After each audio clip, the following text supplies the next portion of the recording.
Hey everybody, Rob Mount here with an equipment breakdown for you. I get every once in a while people writing in and say, hey, Rob, would you go through your stuff? Tell me exactly, in great length and detail, what it is that you use for equipment. So I thought, why not? It's been a long time since I've done one of these. And in 10 years, believe it or not, nothing has changed. Not one thing. Okay, but let's do it anyways. So let's get down to it. Parts of a drum set. As we know, mainly cymbals, drums, right? Pretty simple. I prefer round versions of both, okay? These are round perfectly. I dig them. They sound better than the, alternative shapes that some people, wacky people, like to play. I don't know. I don't even know who they are. And as well as my drums are very round as well. So that narrows it down. I hope that really explains things from here on out. It's really not going to get that technical at all. Now, as far as sticks go, I like them straight. This is straight. It's kind of beat up. By the way, I play Vader sticks, endorsed by them. Thank you very much. Great sticks. Straight sticks. So we got round, straight. That being said, in all seriousness, let's go through this stuff. First of all, I am not a person that collects anything. I'm not well, let's take that back. Drums, okay? I'm not a drum expert. I don't collect drums. I don't go out and buy drums. I don't trade drums. Honestly, I don't really care. I just play them, right? That's all I do. I play them. Not that there's anything wrong with those of you who like to go out to various drum shops and buy the coolest vintage thing or the coolest new thing or whatever you want. That's fine. It just doesn't matter to me. That being said, the stuff I have, I love the best, and I think is as good as you're going to get, and that's why I really don't think I've had to replace them. So starting with the main drum set, I'm missing another drum over here. With the kit, I bought two bass drums. Okay, these are Yamaha recording custom drums. Okay, and if you're a drummer, you know that these drums are some of the most recorded drums in history. There's a reason why almost every major guy, especially back a little ways, like your Steve Gadds and your Tommy Aldridges, and just there's so many guys have played the Yamaha recording custom drums. They're made out of birch. They sound amazing, okay? These drums I've had since 1984 and 1985. So, it shows you how old I was. But as a present for Christmas, a couple of Christmases, my parents went out and bought me these drums after the utter garbage I was playing before then. And the reason I got this set is because it's the color and the drum set Tommy Aldridge was playing. And Tommy Aldridge was and still is one of my biggest influences. And when he was in 1983, when he played in Ozzy's band for the Bark at the Moon tour, this is the set he had, right? Now, one difference is since getting this kit, this 12-inch tom I added on later. The set actually came with a 14-inch set, which is now over in this position. It was a 14-inch, a 15-inch, okay? And then I got a 16 and 18, 80. Yeah, this is an 80-inch drum. It's like incredible. So initially I had 14, 15, 16, 18. Okay. I decided, over time, I would like to find something that's a little smaller to get a little more tonal range. So I actually on eBay found a 12-inch that perfectly matched my drums. So that's what I go with now. Okay? So Yamaha, kick drums are 24-inch, also recording custom. And these are the made in Japan, real deal, blah, blah, blah, blah, blah, monkey drums. Okay? They sound great.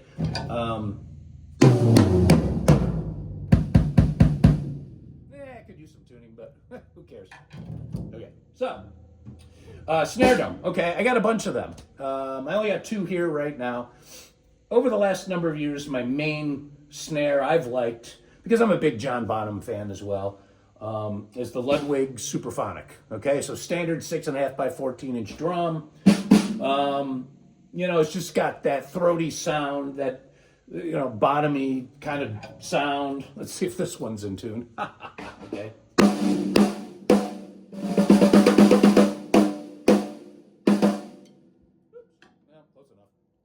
You get the idea. Now that I just blasted your ears out.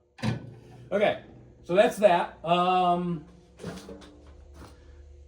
of my prized snare drums. I should have had them all here. I didn't bring them with me, but that's okay. This drum I got right around the same time, mid-'80s.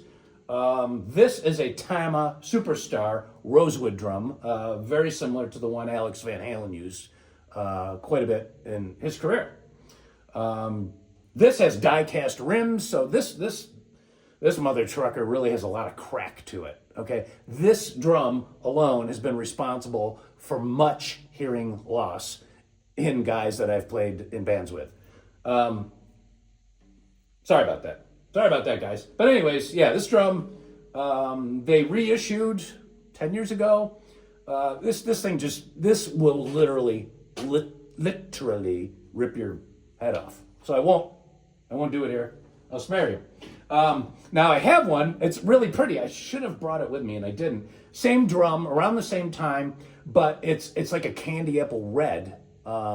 Same thing, Tama, like 83, 84, made out of birch, like the rest of these drums, and it's a really nice, beautiful red drum.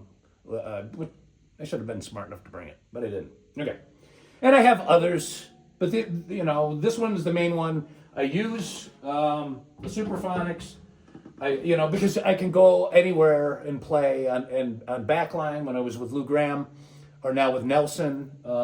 Everybody's got these drums in backline because they're one of the most popular. So that's why I don't bring my own anymore. Now, when I was with Lou, I used to bring my own snare, one of them, I brought this at times, but then I realized how stupid it would be to bring a drum like this that's wood that can get severely damaged. And you can't just go out and buy one of these anymore. This is worth some money. You can go buy one of these anywhere. So something happened. It's not a big deal. Okay, so, I forgot about these things. These are called Cymbals. All right, now, mainly over the years, and luckily enough, I really haven't broken a lot of them. I don't know why. Okay, so we got what's called crash cymbals, we got bride cymbals, we got splash cymbals, we got a China cymbal. So really quick, all around, that's a given. Two 19-inch crashes, these are Sabian. Both of these are pretty old, and I don't know how old. If you go back and watch my videos, one of these, I forget whichever one has the dent. I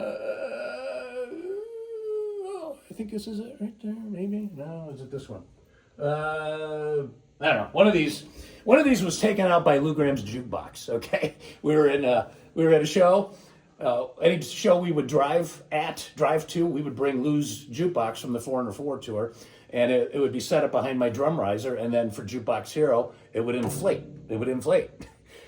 Well, our stage manager, who will remain nameless, decided at this one gig to set it up too close to my drum riser. So I didn't have my drums. I never brought my drums again, other than I would bring my cymbals. I brought my snare. I did bring my cymbals at that point. So the jukebox rose up, inflated, and guess what? As it went up, this cymbal must have been over a little further. I have my stuff on a rack, but when I'm out with backline, it's just regular stands, right? The thing inflated, came up, and as it inflated, it caught my cymbal and knocked it over and almost landed on Jeff Jacobs' keyboards. Almost took him out, right? And I'm not listening. I'm not watching. I'm playing the song. I'm hitting the kick drum for Jukebox Hero goes like, and I'm probably like, come on, everybody, clap your hands.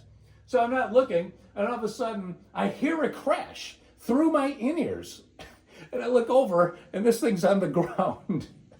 And Bob's coming to race over and pick up the cymbal, and I got a little extra mad at him. So when he was putting the cymbal up, I wailed it right in his ear. Take that, Bob. You took out my cymbal. Okay, that was many years ago. I was forgiven, and the cymbal survived.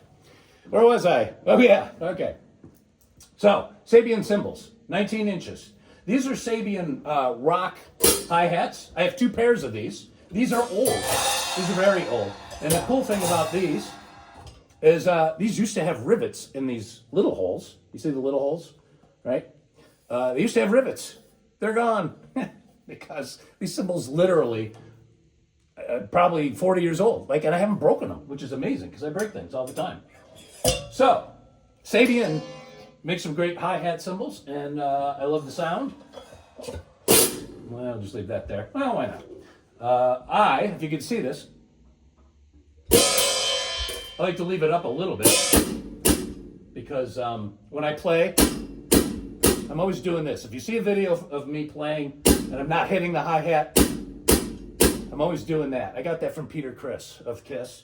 And it just, you know, you can get a really good sound out of that too, just doing this while you're playing. Or you can kind of slosh it.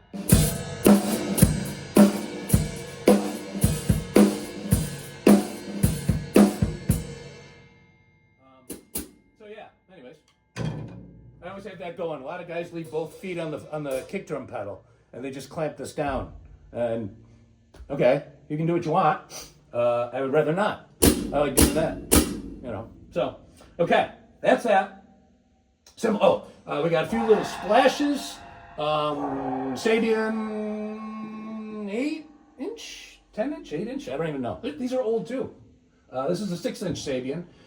This one actually was a 12-inch. So splash cymbals. Lighter than a crash cymbal, right? Okay, I got that. Ride cymbal. That's this guy over here. Okay, this one I bought from a friend. This is a company called Istanbul. And I have no idea anymore what series this is, but it's really heavy. I think it's a 22. And it's got a big bell. How's that for your eardrums? Okay, so ride cymbal. And last is a China cymbal. Again, Sabian. Sabian, this is called a holy China. I don't know if you can see that. I will, let me grab you. I'll bring you along. All right, so. And this one still has the logo on it. Amazing. These have holes, therefore it's called a holy China. This is 19 inches. And yeah, so there we go. That's that. And lastly, hardware. As you can see, most people don't get the view of the kick drum pedals for your feet. I have a double pedal because I'm only using one kick drum, which is this. If you had another drum over here, which I don't, then this pedal would be attached to the drum over here, but it's not, so therefore, never mind. Hi-hat stand. These are all DW, as you can see. They make literally the best, I think. Their hardware is just killer. And Vader, my stick company, has this, nice little stick holder. What am I forgetting? That's that. This is the view you don't get to see of the house. And, right, stick bags and sticks. And that's it. Okay, that's that. That's all my shit. Hope I didn't bore you too much. And ta-ta for now. Hey everybody, I forgot to mention in the main portion of my video, which I'm not going to reshoot because it took too long. I don't want to redo it. But I did forget two things. So I want to briefly go over them. Not to, I want to be as complete as possible. Okay. So I mentioned all of these cymbals, right? But I forgot the front, the front two. Okay. These two cymbals are 18-inch crashes. They are made by Zildjian. Okay. Now, yes, most of it is Sabian. I love Sabian. Been playing Sabian for 40 years. And that's mainly almost everything I've ever bought. 90% of the time has always been Sabian. However, other brands are good too. And I'm not endorsed at this point by anybody. But that's just what I prefer. However, I was in a pinch because I actually did break a couple of cymbals, crash cymbals, when I first joined Lou's band. And this is all I could get my hands on at the time were these two Zildjian cymbals. And, they're great. Because a lot of guys play them too. When it comes time to destroy these and break them, I will go back to Sabian. So I'm just saying, I forgot to mention those, and it wasn't on purpose, and not because they aren't Sabian. It's just I forgot, right? I was too wrapped up in shit. The last thing is I did not mention also the size of the sticks I use. So again, Vader. These are the sticks that I use now. I have used many other brands too, but these are great. I love them. And the size I use are 2B. which is generally considered a bigger stick. Okay? But I just wanted to mention, to be a completist, that the size of stick I use are 2Bs, or not 2Bs. That is the question. So anyways, all right, back to your regularly scheduled program, and thanks for checking it out again, and we'll see you next video.